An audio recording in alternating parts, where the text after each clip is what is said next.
नेतृत्व जर करायचं असेल तुम्हाला, तर पहिले तुम्हाला स्वतःला प्रूव्ह करावं लागेल की मी जे काम करतोय हे इतरांपेक्षा जास्त आहे, इतरांपेक्षा परफेक्ट करतोय आणि इतरांपेक्षाही मी हे कार्य कमी वेळेमध्ये करून आणि त्याचं मी इतरांना एक एक्झाम्पल म्हणून दाखवू शकतोय।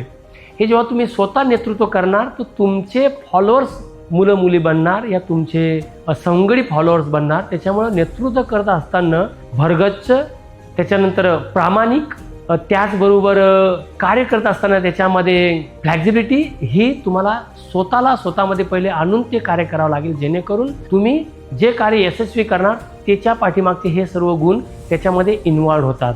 प्रशासनाचा विषय आहे। प्रशासनामध्ये जर कधी प्रशासनाचा विषय जर केला तर तुम्ही प्रत्येक गोष्टी जर कधी पारदर्शकता जर ठेवली आणि पारदर्शकता ठेवून जर तुम्ही नेतृत्व जर केलं तर नक्कीच तुमच्यावरती डाऊट कोणी घेणार नाही। तर कोणत्याही कार्यामध्ये किंवा प्रशासनामध्ये तुम्हाला जर कधी दाखवायचं असेल, कार्य करायचं असेल तर पारदर्शकता ही खूप महत्त्वाची आहे। मग ते कोणत्याही बिझनेसमध्ये असू द्या, या आपल्या परिवारामध्ये असू द्या, या आपल्या मित्रत्वामध्ये असू द्या, परंतु तुम्हाला पारदर्शकता ही खूप असणं गरजेचं आहे।